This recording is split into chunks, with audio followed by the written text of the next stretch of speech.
Ammar TV.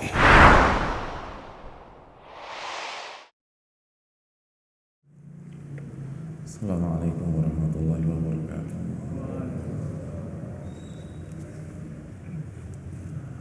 Alhamdulillahi rabbil alamin, wa bihi nasta'in ala umuri dunya waddin, wassalatu wassalamu ala ashrafil anbiya'i wal mursalin wa ala alihi wa sahbihi wa man sara ala nahjihi bi ihsanin ila yaumiddin wa ba'd. Hadirin yang dirahmati oleh Allah Subhanahu wa taala, rasanya tidak ada kata yang pantas untuk kita ucapkan, dan memang tidak ada yang pantas kecuali kata demi kata yang kita rangkai dalam rangka bersyukur kepada Allah Jalla wa Ala atas segala nikmat dan karunia yang Allah limpahkan dan Allah anugerahkan kepada kita. Karena hanya dengan taufik dan hidayah dari Allah kita dapat melangkahkan kaki ke masjid yang mulia ini dalam rangka beribadah, dalam rangka mengerjakan salah satu syiar Islam, bahkan pembeda antara seorang mukmin dan munafik, itu salat subuh berjamaah. Dan kita tidak beranjak, kita tetap duduk bersimpuh sampai syuruk nanti dalam rangka beribadah, mendengar firman-firman Allah dan hadis-hadis Nabi kita sallallahu alaihi wasallam. Ini adalah sebuah anugerah, dan alangkah indahnya ketika anugerah itu kita kerjakan dan kita dapatkan di waktu terbaik dalam 1 kali 24 jam, atau di antara waktu-waktu terbaik, itu di waktu pagi, ketika Nabi kita sallallahu alaihi wasallam bersabda, "Burika li ummati fi bukuriha."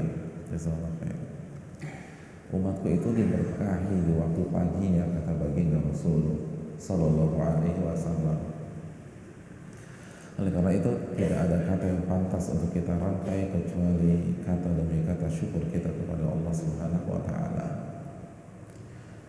Hadirin, selanjutnya salawat dan salam semoga senantiasa tercurahkan kepada Nabi besar Nabi Muhammad sallallahu alaihi wasallam serta para keluarga beliau, para sahabat-sahabat beliau, dan orang-orang yang istiqamah berjalan di bawah naungan sunnah beliau sampai hari kiamat kelak.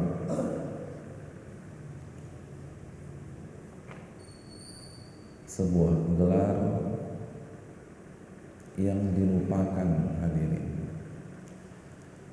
yang diabaikan, yang sudah tidak menjadi daya tarik di mata banyak umat Islam. Kira-kira gelar apa yang terbesit di benak kita?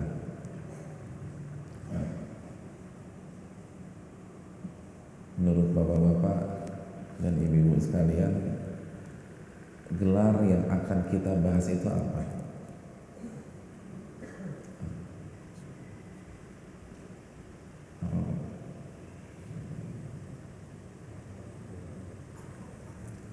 Ada dia, Pak?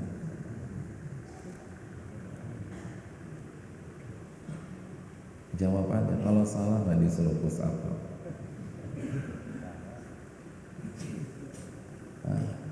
Apa gelar yang sangat prestis, yang sangat bergengsi,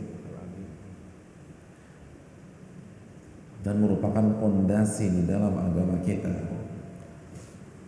tapi sekarang sudah dilupakan oleh banyak orang? Gelar itu kira-kira apa? Ya? LC. LC nggak ada apa-apanya, Pak.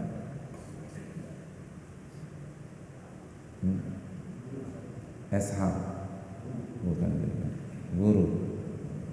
Guru kan profesi, bukan gelar. Iman dan takwa. Bukan. Al-Amin. Bukan juga. Itu travel kayaknya. Abdullah. Apa arti Abdullah? Hamba Allah.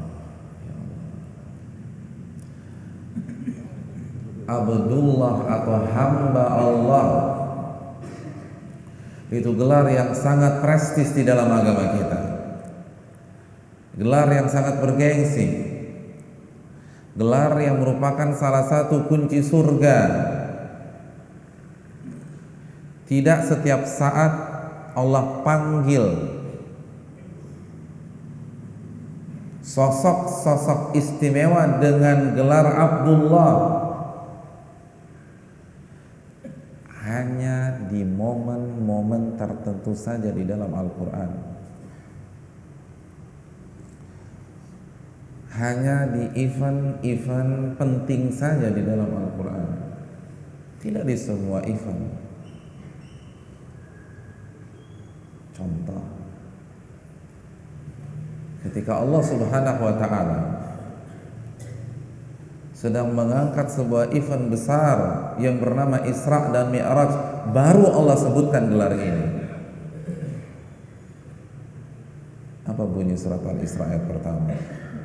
Subhanalladzi asra bi'abdihi lailan minal masjidil haram ilal masjidil aqsa alladzi barakna hawlahu. Maha suci Allah yang telah mengatur perjalanan di malam hari untuk hambanya dari Masjidil Haram ke Masjidil Aqsa yang kami berkahi tempat tersebut. Kepada hambanya, siapa hamba yang dimaksud dalam ayat ini? Rasulullah SAW.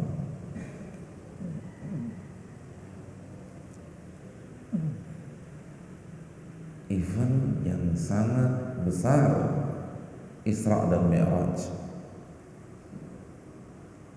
Contoh yang lain,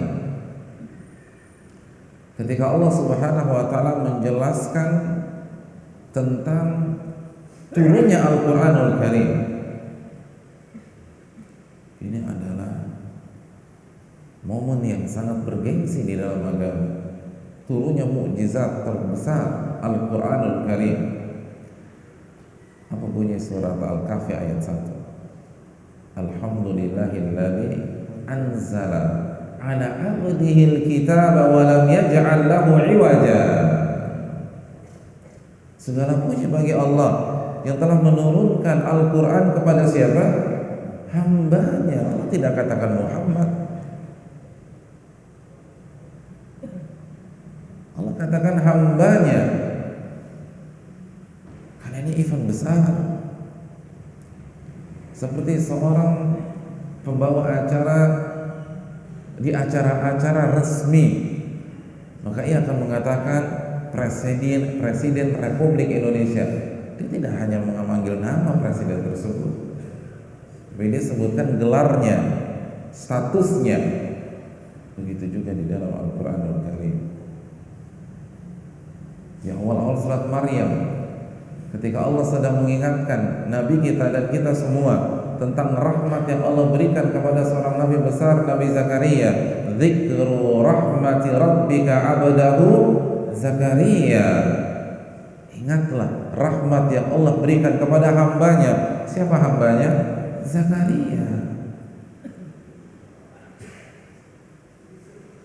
Jadi ini yang dirahmati oleh Allah. Ini gelar sangat bergengsi, dan ini kunci. Barang siapa yang bisa meresapi gelar ini, dia akan sukses dunia dan akhirat. Barang siapa yang bisa menjadikan gelar ini darah dagingnya, maka dia akan menjadi orang-orang yang bertakwa, orang-orang yang beriman, orang-orang muslim dengan maknanya yang sejati. Hamba Allah. Ini adalah gelar yang sangat dicari oleh para sosok-sosok besar. Oleh karena itu, baginda Rasul sallallahu alaihi wasallam dalam hadis Bukhari, beliau meminta kita untuk memanggil beliau dengan gelar ini. Beliau sallallahu alaihi wasallam bersabda, "La tuturuni kama atratin nasara Isa bin Maryam." Janganlah kalian memanggil aku dengan gelar-gelar yang macam-macam, yang berlebih-lebihan.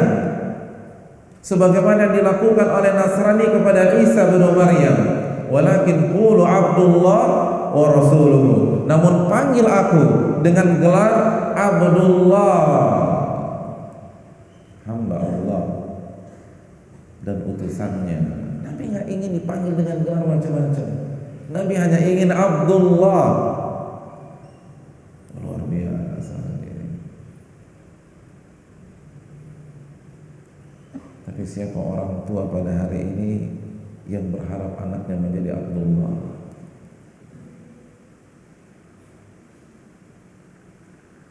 Ada, tapi jarang.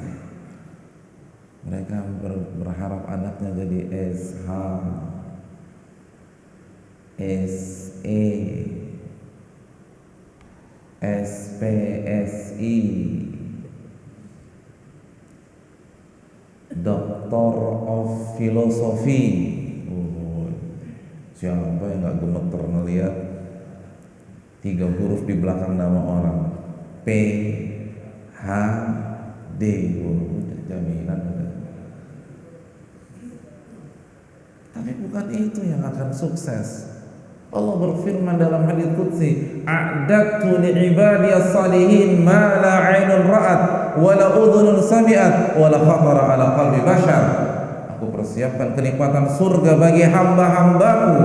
Allah menyatakan untuk hamba-hambaku yang saleh.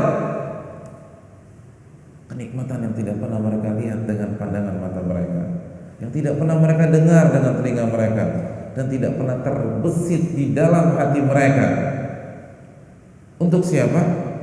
Hamba-hambaku, bukan LC-LC ku, bukan, nggak ada hadis seperti itu. Bukan MA ku, nggak ada juga. Bukan dokter-dokterku. Hamba-hambaku. Itu gelar yang luar biasa.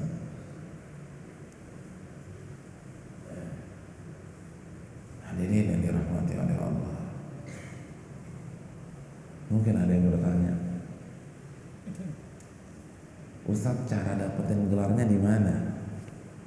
Mumpung saya ini baru lulus SMA, saya pengen daftar. Kira-kira masuk universitas mana biar gelarnya itu Abdullah? Hadirin yang dirahmati oleh Allah. Inilah keuntungan Abdullah dibanding gelar-gelar yang lain.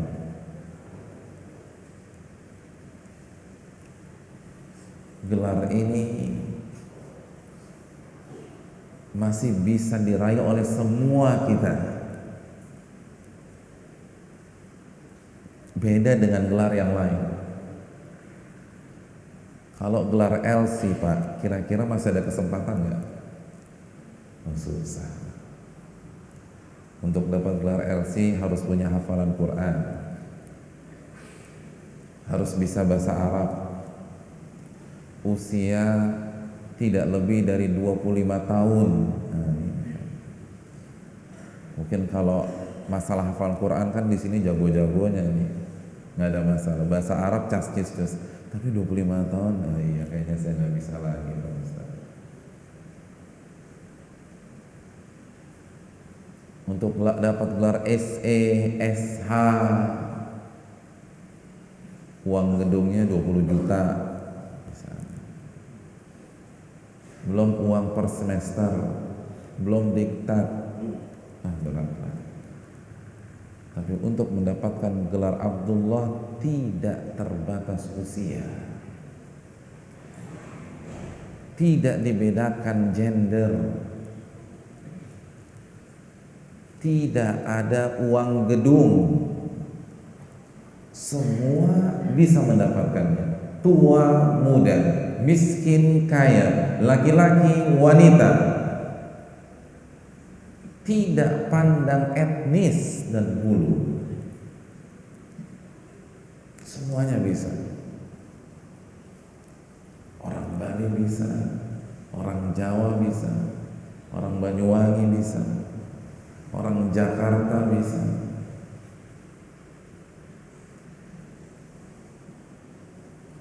Tinggal amalkan surat Az-Zariyat ayat 56.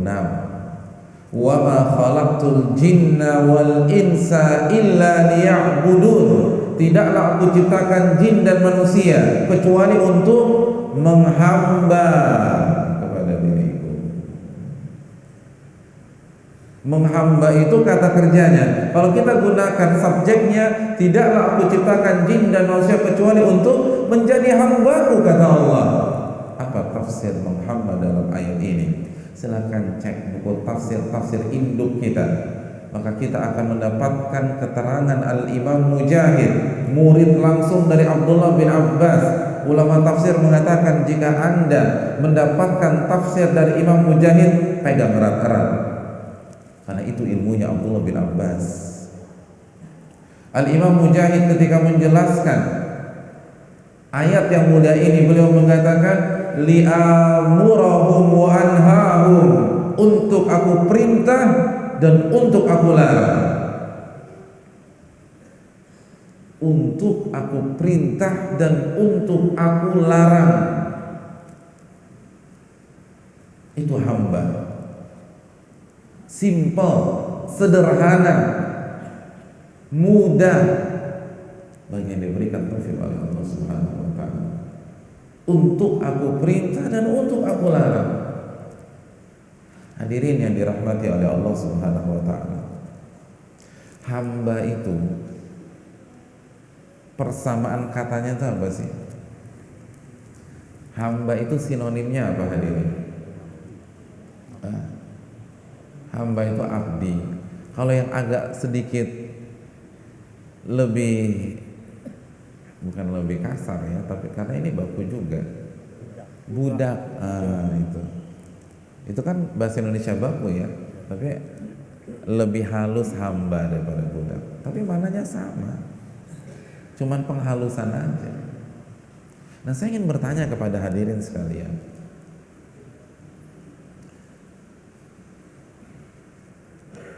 mana yang lebih rendah, hamba atau pembantu? Sebelum kita lanjutkan, hadirin, pembantu itu nggak ada masalah. Kita tidak sedang mendiskreditkan atau merendahkan, karena maksud kita pembantu di sini adalah bawahan. Dan apapun profesi kita, walaupun pembantu, tapi kalau inna akramakum indallah atqakum, sesungguhnya yang paling mulia di sisi kalian, di sisi Allah adalah yang paling bertakwa. Dan saya rasa nggak ada masalah dengan sebutan pembantu, karena menteri saja itu apa? Pembantu presiden. Ketika dijadikan staf menteri, orang bangga banget, padahal hakikatnya pembantu si menteri. Sekretaris pembantu, kan begitu ya hadirin ya. Jadi biasa aja. Nah, saya ingin tanya, mana yang lebih rendah? Atau mana yang lebih tinggi kalau kita balik? Pembantu atau hamba? Jelas pembantu. Jadi pembantu itu jangan pikirannya yang di rumah aja. Semua kita ini banyak membantu. Dan itu biasa. Hadirin, kita sepakat hamba itu lebih rendah daripada bawahan atau pembantu. Itu sudah yang paling rendah sudah. Nggak ada bawahan yang lebih rendah daripada hamba. Tidak ada. Dan itu status kita. Itu gelar yang sangat prestis jika kita persembahkan kepada Allah. Saya ingin tanya, apa tugas inti dari pembantu, hadirin? Tugas inti dari pembantu apa? Tugas intinya apa? Melayani? Bukan. Mengerjakan perintah dan menjauhi larangan. Atau tadi nurut gitu. Inti pembantu itu bukan membantu, bukan melayani, salah. Contoh, kita punya pembantu di rumah kita misalnya. Begitu Sabtu ini kita libur, pulang dari masjid habis kajian subuh sampai rumah itu meja makan sudah lengkap. Meja makan sudah lengkap. Di situ ada semua. Ada nasi jenggo, benar ya jenggo ya? Ada ayam betutu, ada ayam taliwang, ada pelecing kangkung, ada bubur ayam, bubur Madura, ada bubur kampium, ada soto Makassar, bukan soto, coto Makassar, ada soto Padang, komplit semua tuh makanan Nusantara. Oh, kita bingung nih, tanya sama asisten rumah tangga kita, Mbak, ini apa ini Mbak? Ini sarapan buat Bapak. Mbak beli semua? Iya, dalam rangka melayani dan membantu Bapak agar nggak repot-repot lagi sarapan. Uangnya dari mana? Kan dari uang bulanan yang Bapak kasih kemarin. Kira-kira kita bangga atau kita marah? Marah lah, karena kalau seminggu begini bangkrut kita, semuanya dibeli sama dia. Mbak jangan beli semuanya, saya nggak suka. Saya kan hanya minta nasi jenggo, kenapa dibelikan semua? Iya tidak, kita nggak pesan kambing ke pasar dibeli kambing. Kita nggak pesan bebek, di pasar dia akan belikan bebek. Kita nggak pesan ikan salmon, di pasar dia belikan ikan salmon. Kira-kira pembantu seperti ini gimana? Kasih SP hadirin. Nggak bisa seperti itu. Pembantu itu bukan sebatas melayani, tapi menjalankan perintah dan menjauhi larangan. Mbak tolong buat nasi goreng ya, cabenya 1, dia kasih 5. Kok cuman 1? Kok 5 Mbak? Ini kan kepedesan. Saya hobinya 5 Pak. Saya pengen Bapak merasakan nasi goreng favorit saya. Kira-kira gimana? Padahal kita punya mah akut. Hadirin, pembantu itu bukan sekedar melayani, menjalankan perintah dan menjauhi larangan. Kita akan protes. Kalau saya bilang 1, 1. Kalau saya larang 5, jangan buatin 5 Mbak. Itu fungsinya pembantu. Nah hadirin sekalian, hamba itu lebih rendah. Hamba itu lebih rendah. Dan status dan gelar kita adalah Abdullah. Nah banyak orang tidak sadar. Buktinya ketika dapat ayat di debat, diberikan catatan, dikritik, ini kita jadi bingung. Anda ini hamba atau panelis sebenarnya? Anda ini hamba atau penasehat? Anda ini hamba atau advisor? Anda ini hamba atau konsultan? Gelar kita ini hamba bukan konsultan. Allah nggak cari konsultan. Allah minta hamba. Kita diciptakan bukan untuk menjadi konsultan Allah, bukan menjadi advisor dalam agama Allah, bukan untuk pendebat agama Allah Subhanahu wa taala. Kita menjadi hamba. Wa ma khalaqtul jinna wal insa illa liya'budun. Tidaklah aku ciptakan jin dan manusia kecuali untuk menghamba, dan inti menghamba jalankan perintah dan jauhi larangan. Bukan melawan, bukan membantah, bukan mempertahankan ego.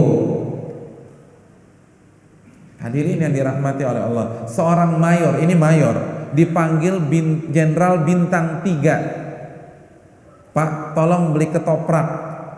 Kira-kira jawabannya apa? Siap dan. Sudah, siap dan. Kira-kira nanya lagi nggak? Enggak. Berani nggak nanya? Kenapa ketoprak dan? Nggak berani. Bintang 3. Siap dan sudah. Kalau itu bintang 3, bagaimana sang Khaliq? Bagaimana Rabbul Alamin? Bagaimana Al-Mudabbir? bagaimana syadidul iqab.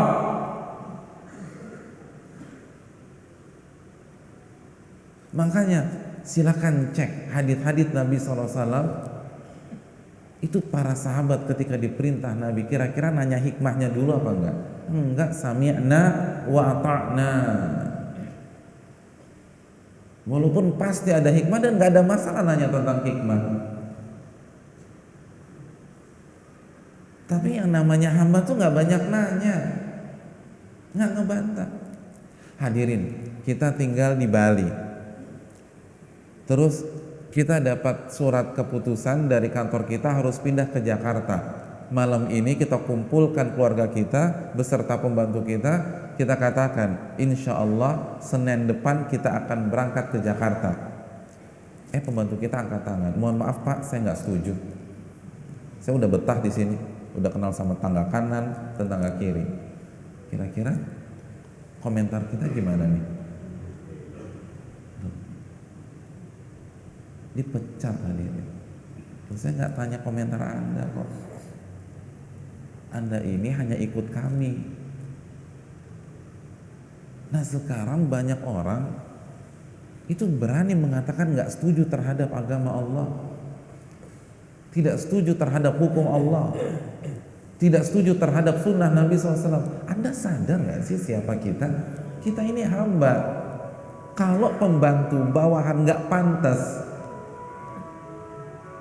ada letnan yang nggak mau ditempatkan oleh atasannya, silakan keluar Pak. Letnan itu siap dan. Nah siap dan itu kan versi militer. Kalau versi agamanya sami'na wa ta'na, li'amurahum wa anhahum, untuk aku perintah dan untuk aku larang. Bukan untuk mendebatku, bukan untuk melawanku, bukan untuk mempertahankan ego kita sebagai seorang hamba, bukan untuk mempertahankan kultur kita atau budaya kita, bukan. Ada orang kerja sama kita, kebiasaan dia di kampung itu bangun jam 8. Begitu kerja sama kita, kita minta dia bangun jam 4. Dia tetap bangun jam 8. Kira-kira kita pertahankan atau enggak? Pecah. Nah begitu juga, kita ini punya budaya masing-masing. Bali punya budaya, Jakarta punya budaya, Jawa punya budaya. Tapi ketika kita sudah masuk ke dalam agama Allah, status kita hamba Allah, tanggalkan semua hadirin sekalian. Itu hamba. Itu hamba. Hamba itu demikian. Itu yang diminta oleh Allah Subhanahu wa taala dari kita. Li'amurahum wa anhahum, untuk aku perintah dan untuk aku larang. Bukan untuk mendebatku, bukan untuk melawanku. Ini yang dilupakan oleh banyak orang. Hadirin yang dirahmati oleh Allah Subhanahu wa taala. Apa yang menyebabkan banyak orang lupa terhadap status dan gelarnya tersebut? Hadirin rahimanillah wa iyyakum. Jawabannya adalah lingkungan.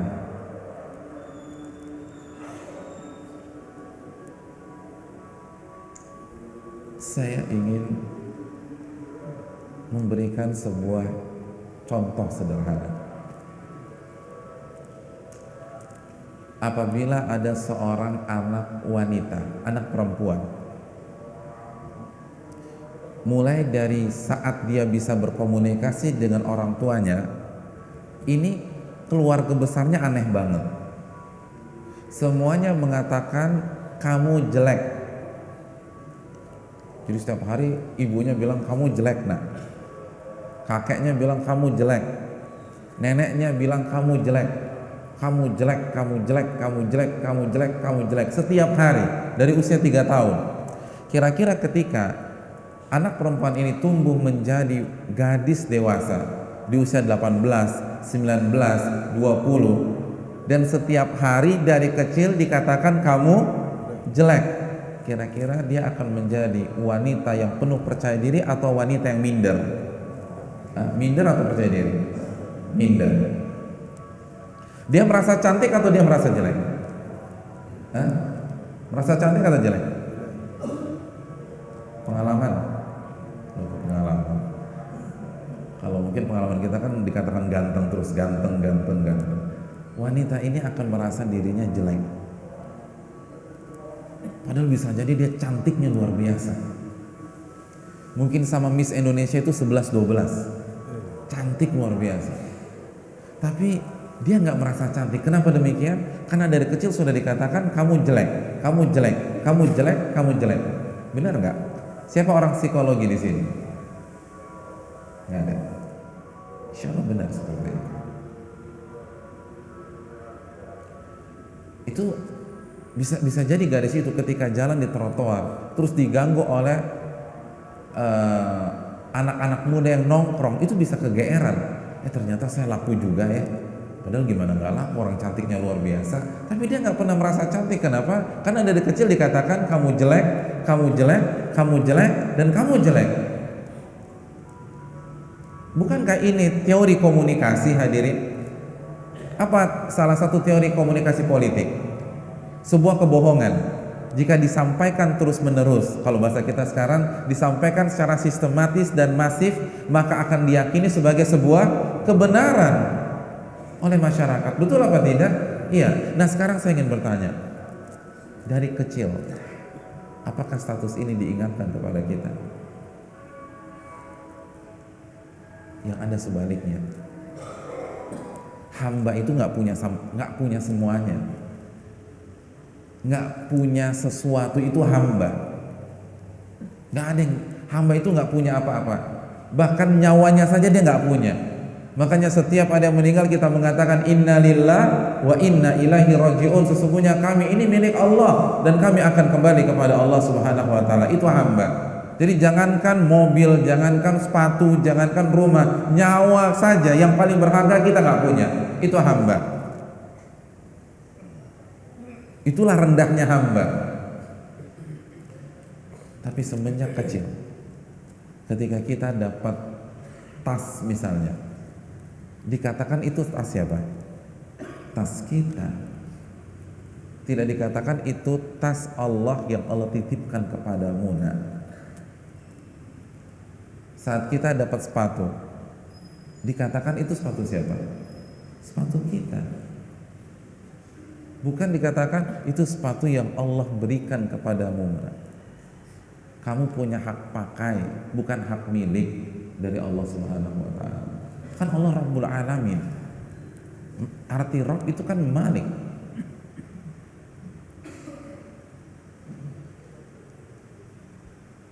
Setelah kita dewasa, kita beli motor. Ketika kita dapat BPKB, kan ada nama pemilik tuh. Tertera tuh nama siapa? Nama kita.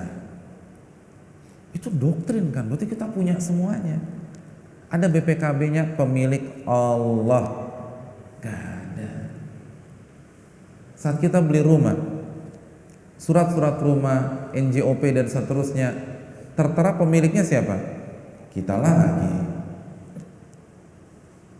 Jadi seakan-akan kita punya semuanya. Belum lagi kalau kita alhamdulillah hidup di tengah-tengah keluarga yang berkecukupan, sehingga dari kecil terbiasa merintah orang sama melarang orang. Itu dari kecil tuh, merintah orang. Kenapa? Karena mungkin kita punya pembantu. Bi, tolong buatin susu. Bi, aku mau Indomie, buatin Indomie. Itu dari kecil terbiasa merintah. Begitu besar suruh pegang perusahaan, jadi manajer.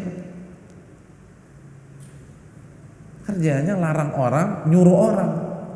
Hadirin, saya ingin tanya, orang yang setiap hari terbiasa merintah orang, kira-kira mudah nggak untuk diperintah? Berat. Karena doktrin di otaknya sudah merintah. Saya ini merintah, bukan diperintah.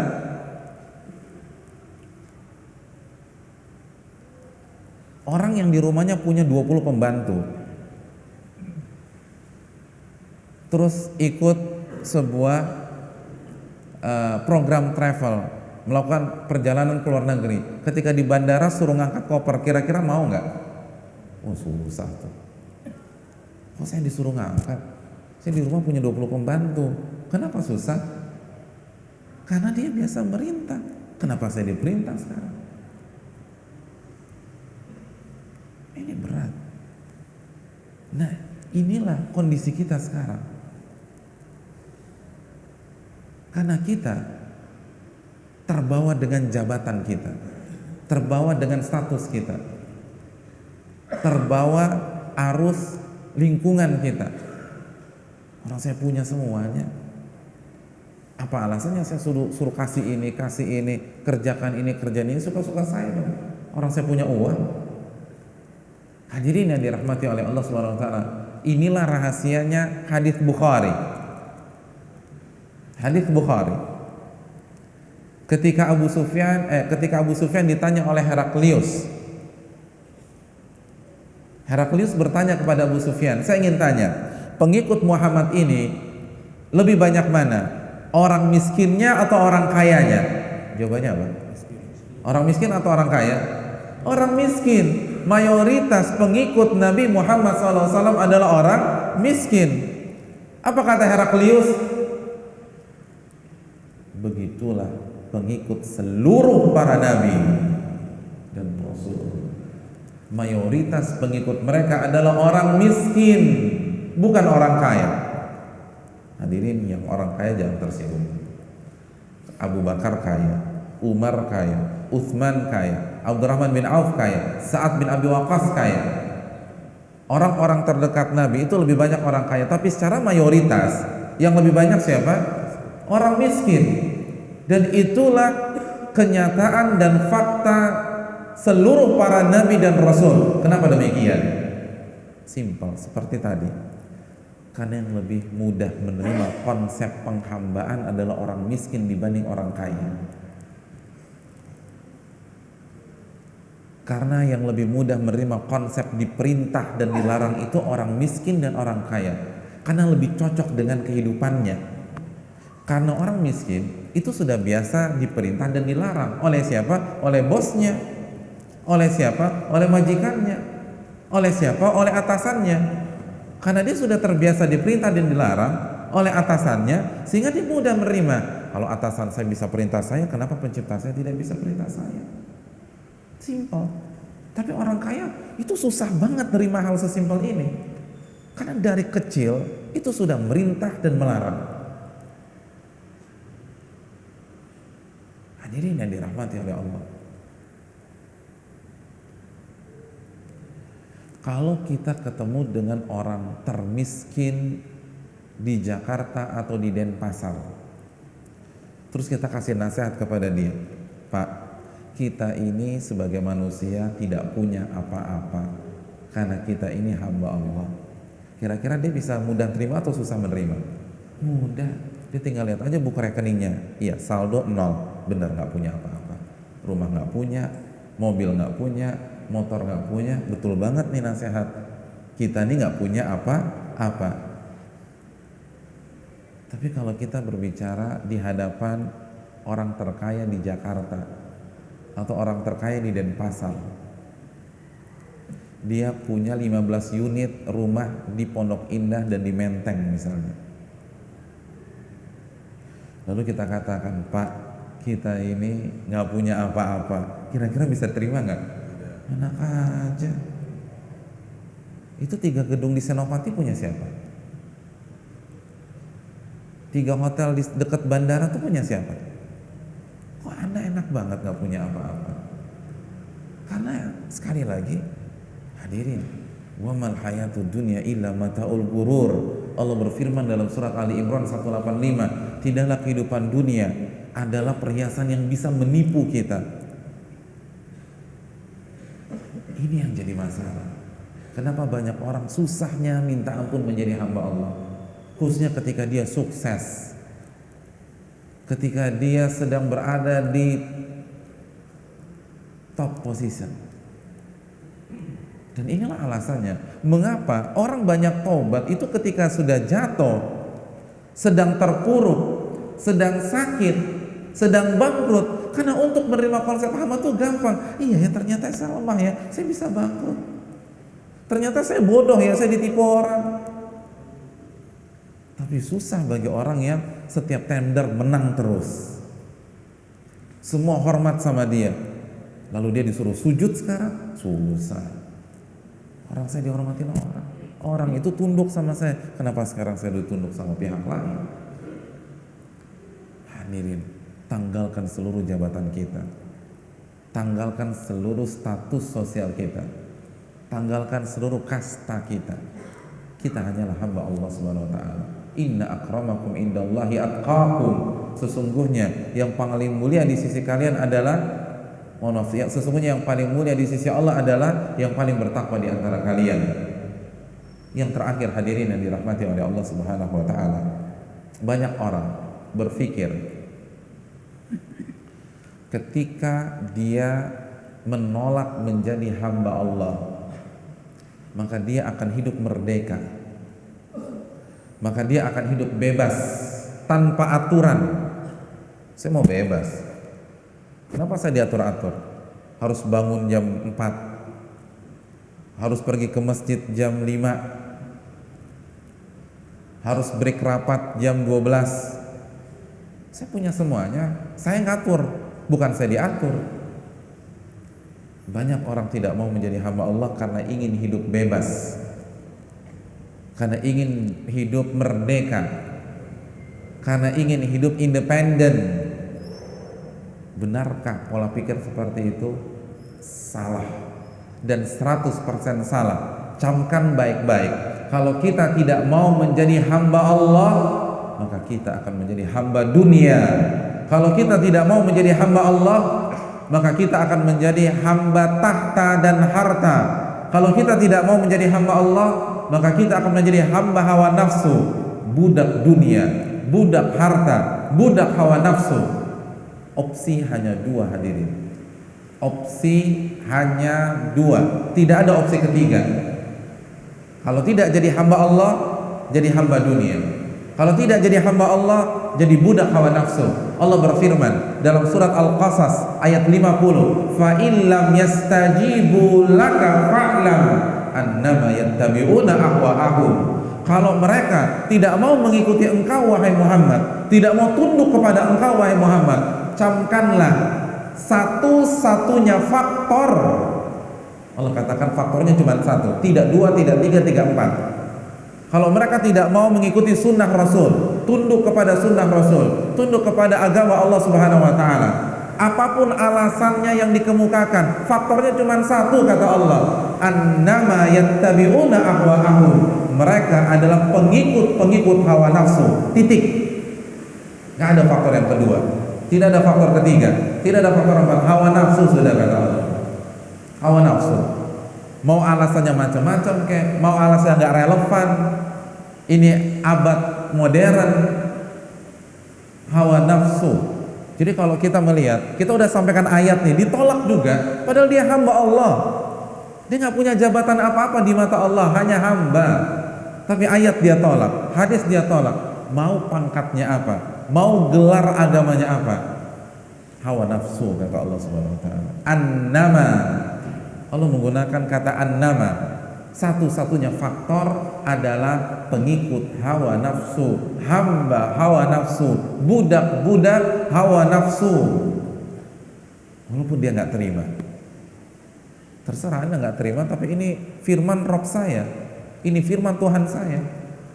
Saya lebih percaya daripada firman Tuhan saya daripada ucapan Anda. Anda katakan ini karena budaya, kata Tuhan saya, Anda itu pengikut hawa nafsu. Kira-kira saya lebih milih yang mana? Ya Tuhan saya lah.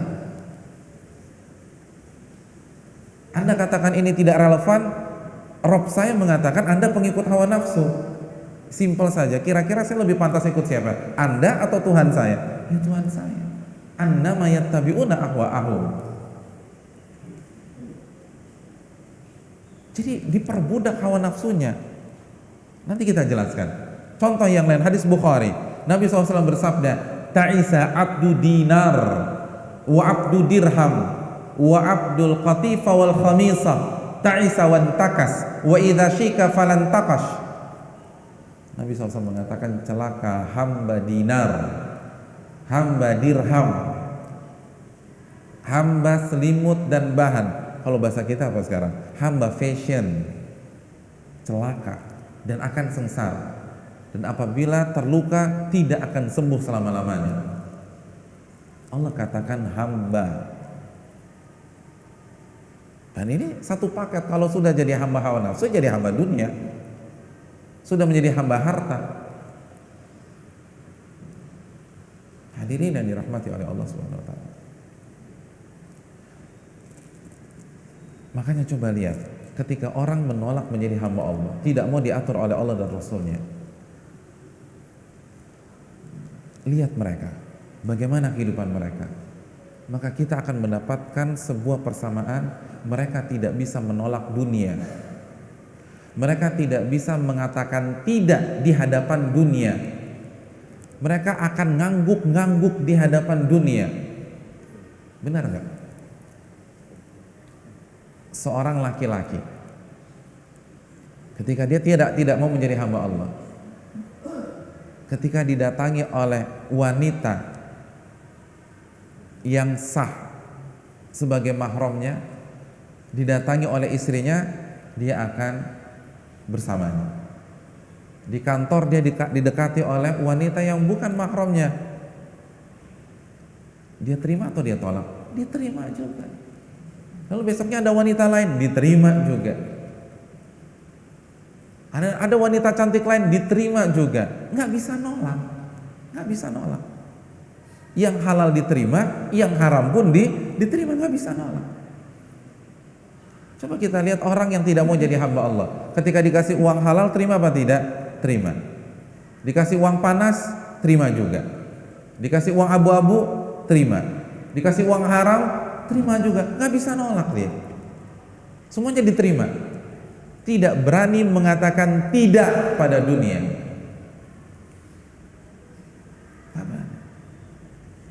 Saya ingin tanya, orang yang tidak bisa mengatakan tidak, itu profil atasan atau bawahan? Hah? Yang nggak bisa mengatakan tidak, profil pemimpin atau profil budak? Budak kan? Nggak bisa nolak.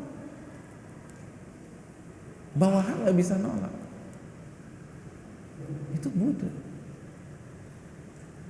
Coba aja kita lihat. Kita punya karyawan di restoran kita. Karyawan di restoran kita. Mbak, tolong buatkan ayam betutu ya, saya lagi pengen makan ayam betutu, dibuat ayam betutu. Begitu lagi asik-asik buat, Mbak, itu suami saya pulang, tolong bukain pintu ya. Tapi lagi, itu bukain dulu. Ditinggalin ayam betutunya, dibukakan pagar. Lagi bukakan pagar, anak kita panggil lagi, Mbak, kesini Mbak, ini pagar belum ditutup. Ada apa Den? Tolong buatin teh panas ya. Tapi pagar belum ditutup, buatin dulu sekarang. Udah pagar ditinggal, buatin teh panas. Begitu lagi buatin teh panas, bapaknya manggil, Bi, sini Bi. Iya, tolong buatin es jeruk ya. Saya lagi buat teh, jangan banyak bicara, buatin es jeruk. Akhirnya teh ditinggal, buat es jeruk. Kan kira-kira gitu ya. Kenapa? Karena gak bisa nolak. Bawahan tuh gak berani nolak. Itu karakter bawahan. Nah, jadi ketika seseorang tidak bisa mengatakan tidak kepada dunia, tidak bisa mengatakan tidak kepada hawa nafsunya, buktinya ketika hawa nafsunya pengen perempuan, dia main perempuan. Begitu hawa nafsunya pengen mobil, dia akan halalkan segala cara untuk membeli mobil baru. Ketika hawa nafsunya pengen jalan-jalan ke luar negeri, dia udah gak peduli lagi apakah itu bermanfaat bagi agama saya atau merusak agama saya. Berarti kan dia budak hawa nafsu, hadirin. Tapi gak mau ngaku aja. Siapa sih orang mau ngaku jadi budak? Orang dia sendiri gak mau jadi budak Allah Subhanahu wa ta'ala. Tapi itu kenyataannya. Beda dengan pemimpin, dia berani mengatakan tidak. Makanya Allah gak mau kita mengatakan tidak di hadapan perintahnya. Karena kita ini siapa? Hamba, bukan pemimpin di hadapan Allah Subhanahu wa taala. Antumul fuqara ilallah. Allah berfirman, kalian itu miskin di hadapan Allah. Kalian fakir, kalian nggak punya apa-apa, kata Allah. Kalian itu sami'na wa ta'na. Karena kalau Anda bantah, Anda seolah-olah jadi pemimpin di dalam agama ini. Sedangkan status kita itu hamba. Ini yang perlu kita kembangkan. Hadirin, kalau semua kita benar-benar meresapi status kita sebagai hamba, insya Allah hidup ini mudah, hidup ini nyaman, hidup ini tentram, dan ukhuwah Islamiyah akan terjalan. Hadirin, yang bikin kita sengsara di dunia ini kan karena kita jadi hamba dunia. Yang bikin kita stres, galau, itu kan karena di otak kita tuh dunia. Tadi sudah kita katakan, hamba itu punya sesuatu atau nggak punya sesuatu? Nggak punya sesuatu. Kalau kita bisa memahami konsep ini, itu hidupnya lempeng banget. Saya ingin tanya, apabila di sebuah rumah ada pencurian mobil S-Class hilang, mobil S-Class hilang, kira-kira yang sedih siapa? Pembantunya atau majikannya? Hah? Majikannya atau pembantunya? Hah? Ada yang pembantunya? Nggak mungkin. Majikannya. Kenapa pembantunya nggak sedih? Karena bukan punya saya, Pak Ustadz. Santai aja. Oh, ini bukan punya saya, kenapa saya harus nangis? Majikan yang bingung, udah kreditan pula, belum lunas. Kalau pembantunya mah santai-santai aja, tukang kebunnya tuh asik aja tuh. Bapak kok nggak nangis? Kemarin kan S-Classnya baru hilang. Itu bukan punya saya, Pak Ustadz, kan begitu. Nah, coba kita resapi ini dalam kehidupan sehari-hari. Kenapa ketika handphone kita hilang kita galau? Karena kita merasa itu milik kita, bukan milik Allah. Kenapa ketika motor hilang kita bingungnya setengah mati? Karena kita merasa memiliki, lupa konsep hamba. Coba kalau kita yakin saya ini hamba, ini punya Allah, kontraknya udah habis, Allah ambil lagi, Allah serahkan sama yang lain, ya udah tenang aja. Itu aja kok repot, kan begitu hadirin. Jadi simpel aja. Hadirin, saya ingin bertanya kepada hadirin sekalian. Ketika kita dicaci maki orang, kita marah apa enggak? Enggak ya? Di sini enggak marah dicaci maki orang. Kita tes. Kita ditunjuk-tunjuk orang, dibodoh-bodohin orang depan mata kita. Kita marah apa enggak? Marah. Kenapa kita marah? Simpel aja deh, kita nggak usah pakai argumentasi ribet-ribet. Kenapa kita marah? Karena kita merasa dilecehkan, merasa dihina, harga diri kita dijatuhkan. Betul apa tidak? Saya ingin tanya, pertanyaan kedua simpel aja.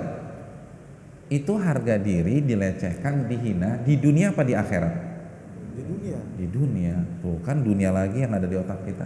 Coba kalau orientasi kita akhirat, nggak akan stres. Uang kita 50 juta dibawa kabur orang, galau tidak hati kita? Galau. Kenapa demikian? Ustadz, simpel Ustadz, uang saya hilang. Saya mau tanya sama Bapak, hilangnya di dunia apa di akhirat? Di dunia. Dunia lagi kan di otak kita. Kita difitnah dan digibahi orang, marah? Marah. Kenapa marah? Karena nama baik saya rusak Ustadz. Rusaknya di mana Pak? Di dunia apa di akhirat? Di dunia. Tuh kan dunia lagi. Itu yang bikin kita stres, itu dunia. Coba kalau orientasi kita jadi hamba Allah, lalu mindset kita akhirat, akankah kita stres? Hadirin yang dirahmati Allah, adakah konsep uang hilang kalau kita pakai kacamata akhirat? Nggak ada. Tidak ada konsep uang hilang. Karena apabila uang kita dibawa kabur orang, dia akan bayar. Kalau tidak di dunia, di akhirat, dan itu pasti, dan dia akan bayar dengan pahala. Maka kita tidak akan stres.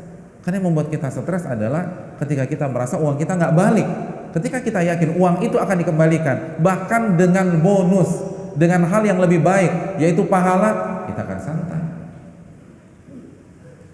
Kalau kita mindset kita akhirat, kita difitnah dan digibahi orang, kenapa Anda harus marah? Bukankah orang yang memfitnah dan menggibahi Anda itu akan mentransfer pahalanya pada hari kiamat? Kok dikasih pahala marah? Antum kalau dapat transferan duit senang apa enggak? Nggak senang ya?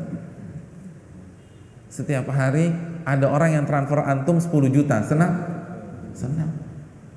Nah sekarang kenapa ketika ada orang setiap hari kasih transfer pahala kita marah? Antum lebih senang mana? Dapat transferan duit atau dapat transferan pahala? Dua-duanya. Oh ya, jawaban bagus. Dua-duanya. Tapi bobotnya pahala. Kenapa harus stres? Anda stres karena di otak Anda tuh dunia. Anda takut nih, yang Anda dapatkan semua di dunia tuh hilang. Itu yang Anda takutkan. Jadi aneh ya manusia ya. Yang mengecewakan mereka selama itu dunia, tapi masih aja setia sama dunia. Yang membuat mereka sakit hati selama ini dunia, tapi masih aja mau jadi budak dunia. Yang membuat mereka galau selama ini itu dunia, tapi masih aja mau jadi hamba dunia. Manusia, oh manusia, luar biasa. Sedangkan Allah yang memberikan mereka semuanya, yang Ar-Rahman dan Ar-Rahim nggak mau jadi hambanya. Kalau kita ingin bahagia, ini konsepnya hadirin. Ini konsepnya. Jadilah hamba Allah. Ini gelarnya. Hadirin, PHD tidak memberikan kebahagiaan, tapi hamba Allah menawarkan kebahagiaan. Makanya ketika Nabi menjelaskan tentang hamba Allah, Nabi katakan tuba lahu, tuba lahu. Beruntung dia dan beruntung dia. Inilah gelar yang harus kita renungkan, yang harus kita camkan. Dan gelar ini masih terbuka di hadapan kita. Belum ada kata terlambat. Amalkanlah seluruh perintah Allah dan jauhilah larangan-larangan Allah, maka kita akan hidup tenang. Ketika Allah suruh sholat, kita sholat. Ketika Allah melarang kita makan uang tersebut karena haram, jangan dimakan. Ketika Allah suruh ikhlas, ikhlas. Ketika Allah perintahkan kita ridho, ridho. Dan kita tidak punya apa-apa, itu akan lebih membuat kita tenang. Kita akan hidup nothing tulus ketika kita memiliki konsep sebagai hamba Allah. Dan terakhir, hadirin, menjadi hamba Allah justru akan membuat kita mulia di dunia maupun di akhirat. Karena kita, walaupun kita jadi hamba atau jadi budak, kita hanya mau diperintah dan dilarang oleh Allah Subhanahu wa taala. Tidak ada satupun manusia yang bisa memerintah kita. Tidak ada satupun manusia yang bisa mengatur-ngatur kita. Allah berfirman dalam surat Al-Munafiqun, walillahil izzatu wali rasulihi walil mu'minin. Dan kemuliaan hanya milik Allah, hanya milik Rasulnya, dan hanya milik orang-orang beriman, hamba-hamba Allah. Jika kita menjadi hamba Allah, justru kita akan mulia di dunia dan di akhirat, walaupun kita tidak punya apapun. Tapi kita akan dihormati oleh orang, karena kita nggak bisa disetir oleh orang. Adapun jadi hamba dunia, kesannya saja dia hidup mewah, namun pada hakikatnya kehidupannya begitu tragis dan mengenaskan. Hakikatnya dia hina, karena dia diatur oleh dunia, dan dunia walau kanatid dunya ta'dilu indallahi janaha ba'udah ma saqa kafira syurbata ma. Kalau saja dunia itu nilainya di sisi Allah seperti salah satu sayap nyamuk, maka orang non muslim tidak akan Allah berikan minum sama sekali walaupun seteguk air. Itu berarti dunia itu hina. Ad-dunya mal'unah, dunia itu terlaknat. Hadirin, bukan berarti tidak boleh kaya, tapi ini pola pikir, ini konsep. Seluruh atau mayoritas sahabat terdekat Nabi kaya, tapi mereka tidak diperbudak oleh dunia. Ini yang bisa disampaikan, semoga bermanfaat, dan khususnya bagi yang berbicara sebelum yang mendengarkan.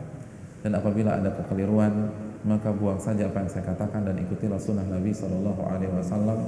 Dan saya ucapkan terima kasih atas seluruh atensi seluruh perhatian dari DKM Masjid Bali Mengaji dan seluruh jamaah sekalian. Semoga kita mendapatkan ilmu yang bermanfaat pada pagi hari ini dan diberikan taufik untuk mengamalkannya. Wassalamualaikum warahmatullahi wabarakatuh wa ala alihi wa sahbihi ajma'in. Subhanakallahumma wa bihamdika asyhadu an la ilaha illa anta astaghfiruka wa atubu ilaik. Assalamualaikum warahmatullahi wabarakatuh.